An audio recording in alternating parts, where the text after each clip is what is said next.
Buenos días, mi nombre es Nina García y estamos hoy en el estudio devocional que corresponde a Salmos capítulo 23. Ya hemos ido avanzando cada día y ahora vamos a dar continuidad a la parte B del versículo 4. Vamos a recordar cuál es el versículo 4 del capítulo 23, que dice así: Aunque ande en valle de sombra de muerte, no temeré mal alguno, porque tú estarás conmigo. Esa parte la vimos el viernes pasado. Hoy nos corresponde, tu vara y tu callado me infundirán aliento. Bueno, ¿qué quiere decir David? Recordemos que este salmo lo escribió David. ¿Qué quiere decir David cuando hace la comparación? Una vez más, recordemos que David está comparándose a sí mismo como una oveja que es guiada y es dirigida por el buen pastor, que es el Señor Jesús. Y él dice, tu vara y tu callado me infundirán aliento.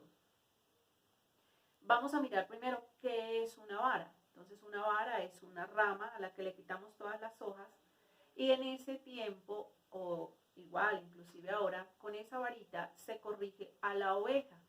Bueno, nuestros padres o en algún momento se usó mucho la vara para la corrección en cuanto se hacía con los hijos. Entonces, con esta varita se le daba a la oveja rebelde, aquella oveja que no quería seguir el rebaño, aquella oveja que se quería salir de manera constante. El pastor venía, cogía la varita y le daba. Miremos algo importante, como la oveja tiene lana, la varita el pastor se la hacía sentir y la oveja sabía que estaba siendo corregida, pero nunca le sacaba sangre ni maltrataba su piel, porque la lana le amortiguaba. A diferencia de que si se hace con una vaca, por ejemplo, a una vaca se le da con una vara y se le puede sacar sangre porque su cuero, su cuero es delicado. Entonces, el pastor corregía a la ovejita con esa vara. ¿Ve? Entonces, ¿qué viene siendo la vara para David? Viene siendo la corrección que Dios hace a aquellos que son sus ovejas, a aquellos solamente que son sus hijos. Entonces, David era hijo de Dios. ¿Y qué corrección, qué vara usó Dios con David? David tiene una conducta pecaminosa que creo que todo el mundo sabe. Él tuvo varias situaciones, pero esta es como que la que más siempre hemos conocido y es su pecado con Betsabé. Él estaba en la terraza del palacio, se estaba bañando y en ese momento él vio una mujer hermosa, la hizo buscar que se la trajeran y no importándole que ella fuera casada, él tuvo relaciones con ella. Entonces, ambos pecaron, ambos cometieron pecado y Dios a David le corrigió con vara. ¿De qué manera? David hizo muchos intentos para que el esposo de ella estuviera con ella y así decir que el hijo era de él. Pero todos los intentos le fallaron. Cuando David ya se vio perdido, ¿él qué mandó a hacer? Mandó a dar una orden que pusieran al esposo de ella en el frente en la batalla y que cuando él estuviera al frente lo dejaran solo para que él muriera. Y efectivamente así pasó. Este hombre murió y David entonces quiso ocultar su pecado diciendo que trajeran a la viuda que estaba embarazada, que él se iba a hacer cargo para no dejarla sola. Pero vino un profeta que se llamaba Natán y lo descubrió y le dijo: David, lo que estás haciendo es pecado y debes arrepentirte delante de Dios. Entonces David se arrepiente delante de Dios, pero Dios le da una corrección muy dolorosa y Dios le dice: David, ese hijo no va a vivir. Esa fue la consecuencia del pecado de David, haber cometido adulterio con esta mujer, haber engendrado un hijo que no era agradable delante de los ojos de Dios, y Dios no le permite que ese hijo viva. Por supuesto, el dolor para David, la tristeza fue muy profunda, pero les voy a decir algo. ¿Saben qué le dolió mucho más a David? Haberle fallado a Dios, haber hecho las cosas como a Dios no le agrada. Por eso David escribió más adelante Salmos capítulo 51, rogando y suplicando el perdón de Dios. Ahí vemos la corrección de Dios con vara.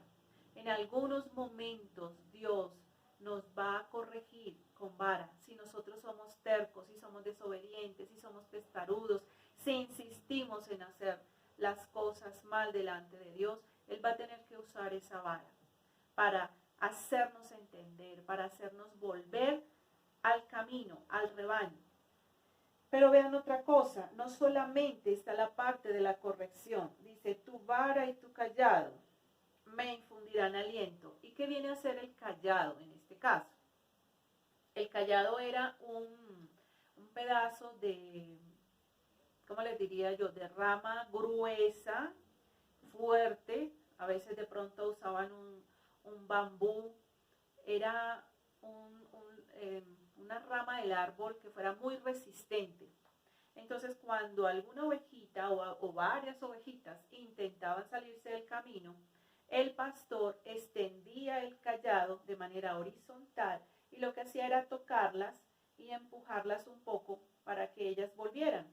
Cuando ellas sentían el palo que les tocaba por un lado, entonces ellas nuevamente retomaban.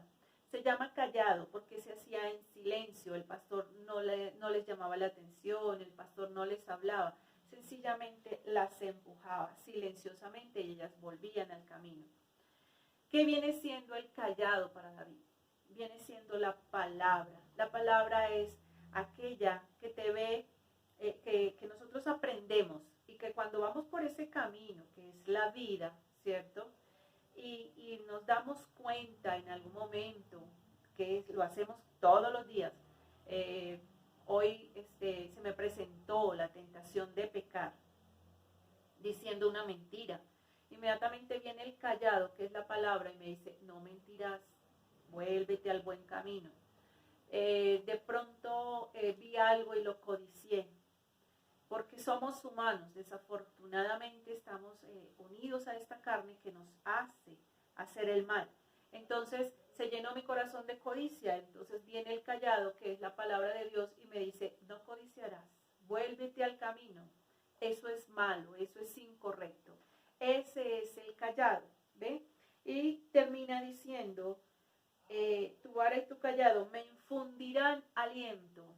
¿Qué quiere decir David? Que la corrección y la palabra entonces le animan. ¿Por qué le animan? ¿Alguna corrección cuando nosotros pasamos por momentos de corrección nos gusta? Cuando nuestros padres nos corregían porque hacíamos lo indebido, ¿nos gustaba? No nos gusta, ¿cierto? Pero mira lo que dice la palabra en Hebreo, capítulo 12, versículos 5 y 6. Dice así, y habéis ya olvidado la exhortación que como a hijo se os dirige diciendo, hijo mío, no menosprecies la disciplina del Señor, ni desmayes cuando eres reprendido por él. Y luego el 6 da la explicación y dice, porque el Señor al que ama disciplina y azota a todo el que recibe por hijo. David, cuando Dios le corregía, bien fuera con la vara o bien fuera con el callado, él se sentía como hijo amado de Dios. Cuando nosotros tenemos un hijo y hacemos una corrección en él, es porque le amamos, porque no queremos que le vaya mal, porque queremos que le vaya bien en la vida. Así es Dios con nosotros. Dios quiere que nos vaya bien, Dios quiere que nosotros tengamos paz en nuestro corazón. No estoy hablando de riquezas, no estoy hablando de nada material. Ojo con eso, porque otra vez volvemos al Salmo. David solamente pedía a Dios que todas las cosas que pasaran en su vida lo enriquecieran espiritualmente. Cuando usted evita decir una mentira, usted se siente bien. Usted dice, gracias Señor, porque tuve la posibilidad de mentir, pero no lo hice. Tuve la posibilidad de codiciar, pero no lo hice. Tuve la posibilidad de ser infiel, pero no lo hice. Y entonces hay una paz en su corazón, ¿ve? Por eso es tan importante que la vara y el callado siempre estén permanentemente en nosotros. Pero ojo, y es la pregunta, solamente Dios corrige a aquellos que son sus hijos. Y una vez más, ¿sabe usted si es hijo de Dios? En varias ocasiones le he dicho que es importante que vaya delante de Dios, que haga una oración delante de Él y pídale que le muestre si usted es hijo de Dios. No todos son ovejas. Recuerden que hay ovejas y hay cabritos. La palabra de Dios es supremamente importante. Léala todos los días y pídale a Dios que le dé sabiduría para entenderlo. Estos devocionales le van a ir ayudando y van a ir abriendo su mente para que usted pueda entender la palabra de Dios. Entonces, tu vara y tu callado me infundirán aliento, tu corrección, tu palabra que me guía siempre por el buen camino, me fortalece, me anima, me hace sentir la hija amada, me hace sentir que tú, Señor, estás pendiente de mí para que me vaya bien, para que prospere mi alma. Entonces, deje su palabra, la Biblia, la palabra de Dios en un lugar cercano para que usted empiece a leerla y empiece a conocer ese Dios maravilloso y empiece a cuestionarse si usted es hijo de Dios o no lo es. No todos son hijos de Dios, no todos son ovejas de su rebaño. Lea el Evangelio de Juan y se dará cuenta. Muy bien, muchas gracias por haber estado en este tiempo. Entonces vamos a orar para finalizar. Señor, en esta mañana damos gracias por tu palabra y rogamos a ti, así como David también rogaba, que hicieras esa corrección, que hicieras esa guía de manera permanente en su vida para que él pudiera y nosotros también tener esa paz espiritual, esa paz y esa tranquilidad que solo tú nos das.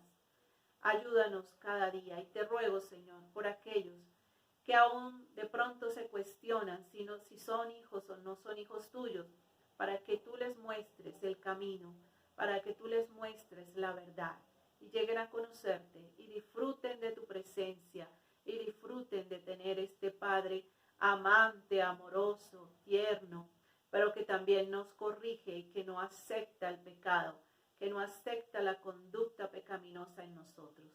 Ayúdanos cada día, te lo rogamos en el nombre del Padre, del Hijo y del Espíritu Santo. Nos vemos la próxima semana con el siguiente versículo de Salmos capítulo 23. El próximo sería el versículo 5. Nos estamos viendo, que estén muy bien por su atención. Hasta luego.